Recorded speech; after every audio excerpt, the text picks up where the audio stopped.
friends, welcome back to Travel World Online. Today our team had a great interview with Mr. Prateek Hira, Chapter Chairman of the Indian Association of Tour Operators, IATO, Uttar Pradesh. Here's what he said.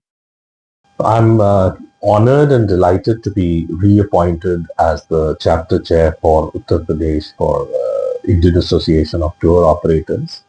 And probably this would be my 10th or 11th year as chapter chairman in IATO, and probably as a company we've completed about 25 to 26 years being members of the Indian Association of Tour Operators. So there is a time when you have to give back to the industry what you have gained from people around you, from your state, and that's the idea behind this. So I'm thankful to the executive committee, the current executive committee as well, and all the past executive committees to have faith in me and continuing to trust me with being its mouthpiece, being its arm, being its soldier in the state of Uttar Pradesh.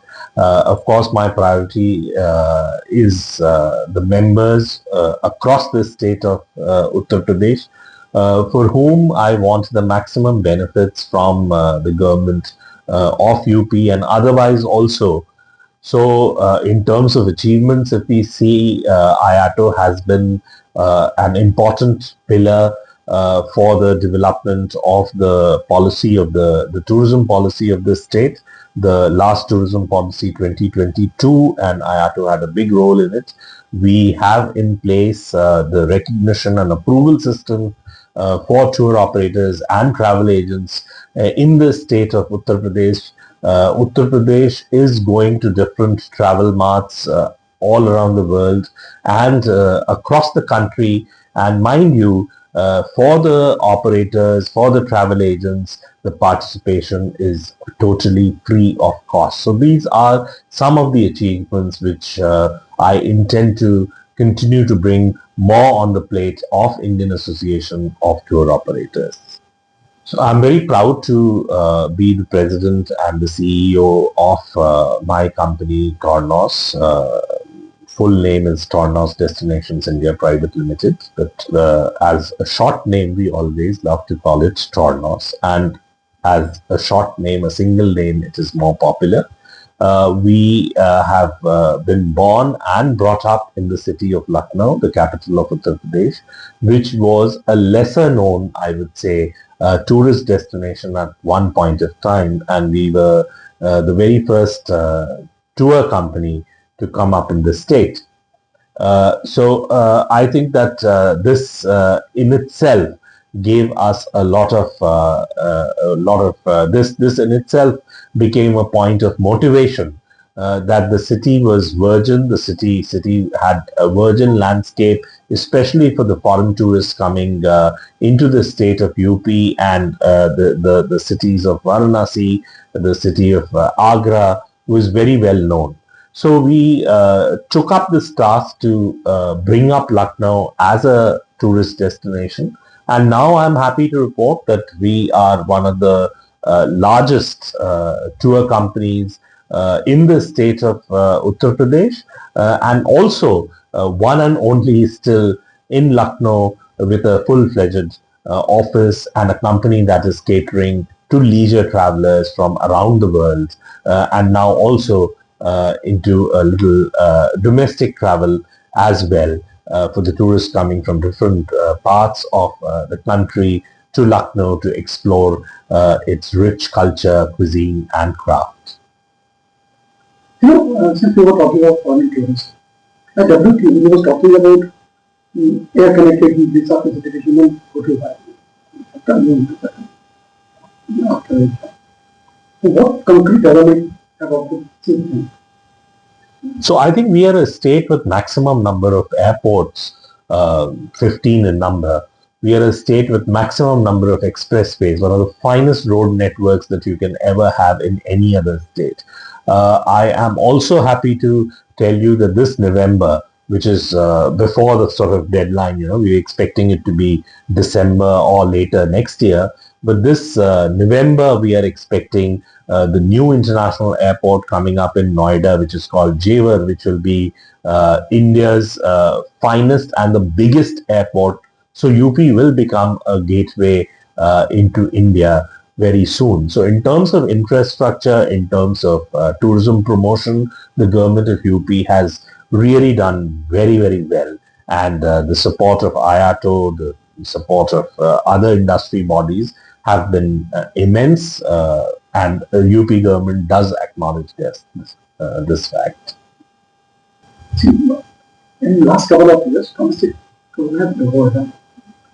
It's growing.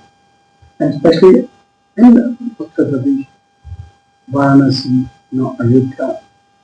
So, how do you think, we need to train domestic travelers? And what's your take on that?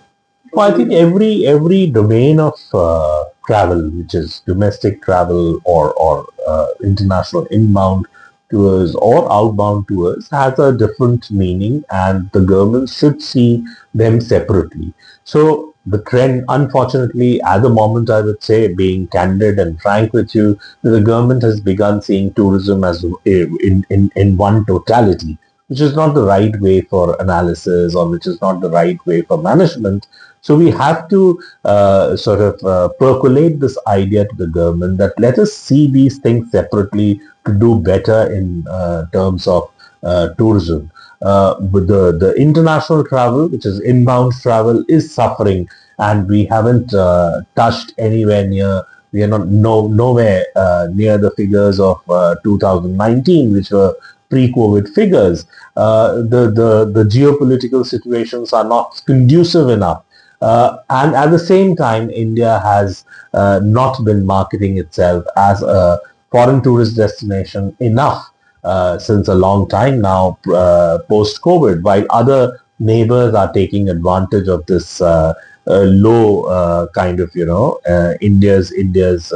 India not coming up so well in terms of its marketing campaign, or not being aggressive enough, I would say, as compared to other destinations around India, our neighbors. So we have to see these things separately. Undoubtedly, domestic travel has seen a boom, but with it, we also need to see the factors which affect directly the sustainability, the carrying capacity. So we have to be careful about all these things before we just go in and boast about the figure. So the figure boasting is another thing that I am not very happy with. So we talk in terms of numbers, but we also need to talk in terms of quality of the tourists. We also need to talk in terms of the the money spent by the tourists, which will benefit the economy, which will bring in employment for the people, and all the things that the government very badly needs. So it's good that domestic tourists has come up. I'm really very happy as a business person. Yes, it has served us a lot, especially the Kumbh that recently happened. We did a good business in terms of a business person. If I say, I'm very happy, but it would be very selfish to say that I'm happy with only the business that's coming up. But at the same time, when I see the aspects of sustainability, the aspects of overcrowding of the places, the climate change, and so many other things, the load on the infrastructure, we shouldn't be so happy, and we should work towards this as well. So see, number one, that I am not very happy using the term religious travel. I would rather use it in terms of spirituality. So UP being a spiritual destination, because when we say spirituality, we are broadening the term, and when we are saying religious, we are bracketing it to a certain sect or religion. So let us call it spiritual travel, which is open to all. So all the places, UP has been the birthplace of gods. So we had Rama born here, Lord Rama. We had Krishna born here. The most of the time Lord Buddha spent was in the state of UP. Lord Shiva made Varanasi his abode. Then saints, Patanjali, whom we regard and whom we know so well, was born in the Gonda district of Uttar Pradesh. So you can imagine the canvas of UP in that form, and similarly other religions. Buddhism, I told you, the Tirthankars of the Jainism were born in the state of Uttar Pradesh. So many Sufi saints were born and lived here for long. So it's more of a spirituality rather than religion. So that's number one. Regarding Agra, it is a mascot of India. We cannot overlook it. But yes, India, being such a large country, has to come up with multiple products. So for quite some time, till say 2015, so till 2015 or 17, we were just overly concentrating on Agra as our one point destination. So Agra is just one of the destinations. I'm not against Agra. I love Taj Mahal. I love Agra. The government, I would say, need to focus more on Agra. So having said that, we also have to have, it's a huge destination. We are, after all, 4,500 Singapores put together make India. So when we are talking of this number, this size, we have to have multiple destinations. So we have to look beyond the regular circuits. We have to look beyond the just the mascot of tourism which India has been using as Taj Mahal. So Taj Mahal is one of the important places, of course, but there are other marvels as well. There are other architectural marvels as well. There are ancient marvels as well. There is a history much before the Mughals as well, which needs to be highlighted. Down south, if you go, even in the state of Uttar Pradesh, I would say, there are temples, there are places, there are mosques which are predating places in Agra. So we have to look beyond. And when we are talking about tourism, there are tourists are people. Now, everybody has a different kind of interest. Everybody has a different kind of liking. So to cater to all that, the entire demography, you have to have all these things in place and multiple destinations, multiple products in place. So that is what Beyond Taj Mahal is. You're talking about sustainability, you're talking about eco. Did you mention anything about it? The state of Uttar Pradesh has done really well in ecotourism, I would say. I mean, we are the state which has a board which is being chaired directly by our Chief Minister Yogi Adityanath, and it is the amalgamation of two departments, which is tourism and forest, which have come together to form this board. I mean, there is rarely a friendship between the tourism department and the forest department. Both are anti and against. The forest always believes that shutting our jungles to people is the best way to conserve them, whereas tourism department always wanted to take the tourists into the jungles. But here we have come on a common platform. This is one. The other thing is that today when we are sitting here, today is the 8th, and tomorrow there is a massive plantation drive which is happening in the state of Uttar Pradesh. So, and the officers are being sent to all the districts to oversee and look after the proper plantation drive. So we'll have a green cover which will be much larger, probably twice what we have in the coming years. We are also, we have come up with two new tiger reserves, which is Amangarh, and the other one is Rani Punya Chitrakoot. There is, we are paying attention to our wetlands. We are paying attention to our national parks. The tiger population is increasing in different places. There is a shore sighting in places like Dudua, Pilibhit, Katarnia. So there is a shore tiger sighting at these places. We have a lion safari. The lions are breeding. We have a one-horn rhino which were brought from Kaziranga to Dudua, and I'm happy to inform that now they'll be released in the wild after being sort of bred and kept in an enclosure. So we'll be another state which will have a one-horned rhino after Kaziranga and Assam. So a lot of work has been done in terms of ecotourism in the state of Uttar Pradesh. Bundelkhand was that earlier and Prateek on. And I would say a lot of work is going on in Bundelkhand. And there are important destinations that everyone can see. Can you put some light on that? Yeah, I think Bundelkhand has come up very well. Now the government has realized that even the forts and the palaces that were not only in Bundelkhand but the entire state, they are being leased out. So all these leading hotel groups have taken these huge forts in the state of Uttar Pradesh, and Bundelkhand has a very rich history, topography.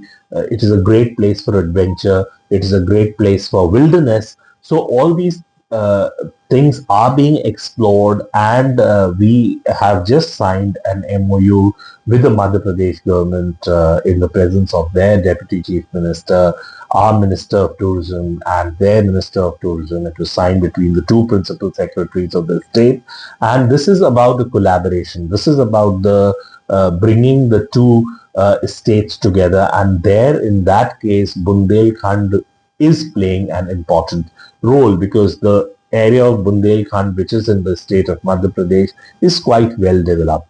But of course, the areas in Uttar Pradesh is lagging behind. But now we have some great hotels coming up in places like Jhansi, in places like, our region of this thing. And then there is connectivity. So Bundelkhand was for quite some time not connected well with the rest of India. But now we are very well connected with places like even Delhi, places like Lucknow. So the connectivity has improved.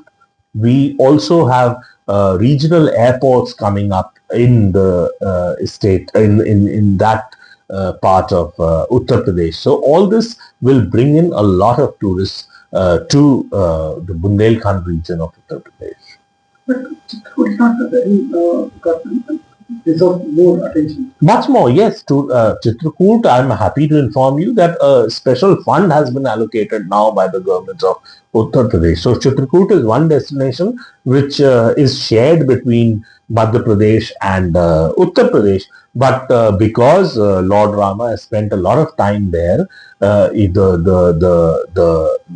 importance of the place was realized by this government, and a lot of fund has been allocated for the development and improvement of Chitrakoot. The tiger reserve that I was talking about, Ranipur, which is a part of Chitrakoot. So you will see in the coming days that Chitrakoot UP side will be again a very important destination. Not that it lacks tourists, not that it lacks numbers in terms of pilgrims going there.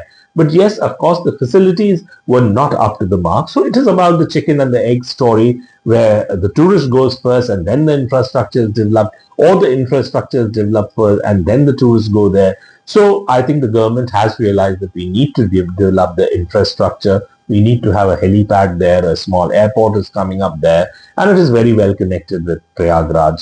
And there was a lot of traffic to Chitrakoot during the recently held Kumbh. Okay, you're marketing Ayodhya and Varanasi. So what's your advice for the people NRIs who are coming to India, or people from the down south who are coming to these places? What point they should consider before coming here? No, I think the worst thing that we as operators face is that everybody wants a VIP darshan. Nobody wants to wait in the queue. So one needs to realize that when you're coming to Ayodhya, Lord Rama, who was waiting in exile, was in exile for 14 years. And there are people these days who just don't want to wait even half an hour to get the darshan of Lord Rama. So it's a sacred place. It's a place that, and each moment in these places can be enjoyed. Walking in the queue, moving towards the temple, seeing the lovely market, the people, meeting them. So all these things should be kept in mind, and people need to, not only explore just the main temple. It's not just the Rama temple, the Ram Janambhoomi in Ayodhya, or just the Kashi Vishwanath temple in Varanasi, but you have to look around. There is food to explore, there are other temples to explore, there is a lot of culture to explore, there's craft to explore. All these places should be explored, and it is also important that you at least devote 1 to 2 nights to Ayodhya and about 3 to 4 nights to Varanasi to be able to do justice and to understand both the destinations in the right perspective. Now let's come to your journey. Please tell me how you came into this field of tourism. How you started your tourism journey. Oh, I had a passion for tourism. So after my studies, having dropped out of hotel management after my graduation, I went in to join a tourism institution for my postgraduate program. And immediately after that postgraduate program, I thought of starting my company. And that's how Tornos came into being in 1994, immediately after I completed my studies. So I had blessings of people from that time, which encouraged by people like Inder Sharma, Ram Kohli, Badri Bajaj. So these are few names from whom I learnt being in business and working with these people for their different projects, and so there was a lot of knowing from that, learning from that generation, which I carry with me till now. Of course, things have changed. I mean, the workings have changed, but things were very different at that point in time. But then I was so happy when there was a time when we just have 1 or 2 tourists in the entire year, and now we are doing so many, so things have changed, and but the journey has been remarkable. I think it has given a lot of satisfaction to me. But then also I'm thankful to my people, the kind of people that I had who supported not their dream, but they were supporting my dream all through. And that's how Tornos and all other sister companies came up, and in all in the genre of different genres of tourism. How important it is in business? Very important, most important, I would say. So I think that alone, no one can do anything. I mean, to say that I did everything or I am important is not the way. We are important.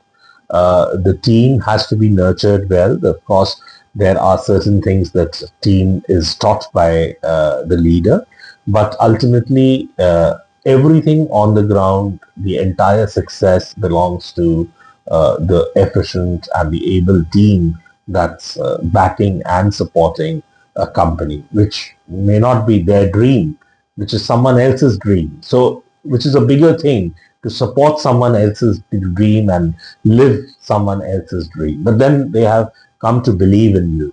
They have come to believe in your vision, your mission, and that's why they are with you. So team is most important. Before I close, two important things. Your best moment in this industry and the worst one, which still have got some point. No, I mean, the industry is comprised in terms of best moments and Up and down always. But, a few things are there, your permission. So no, I think I cannot ever forget the COVID times. One, that is the worst moment that I think worst for everybody in this industry who has been through this. There were worst moments in the past. There was plague, and there were so many other things.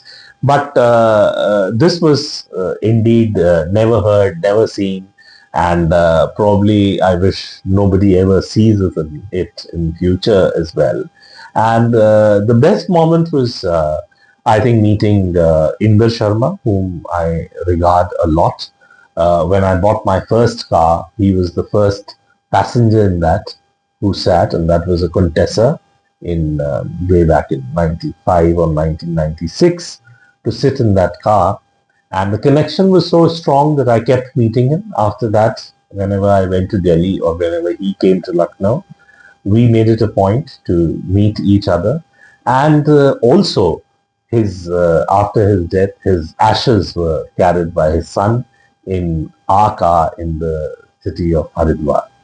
So this is the kind of connection I always, we never thought that this is how it will go on. And then also some moments where one of the culinary walks, which is one of the oldest in India that we operate still in our city of Lucknow, was designed and sort of curated by, uh, you know, uh, Mr. Ghulam Naqshband, who was himself a connoisseur of food. He was the one who introduced me to wine drinking when there was no wine in India, and he made me the member of the Wine Society of India. So these were the people who were kind of nurturing people, which is very different now. So today, if you see the players in the industry, they tend not to share many things. Any message for our viewers? I think I mean, for the industry, you should nurture the younger generation. You should teach them well, and never bind them to yourself. So let them free in the world to make careers of their own, to be of help to you, and share as much as you can, I would say. So that sharing has we've become misers when it comes to sharing our knowledge. We've become misers when it comes to sharing our tactics, our tricks of the trade. So I think the more you share, the more you will grow yourself. Thank you very much for talking to us. Thank you.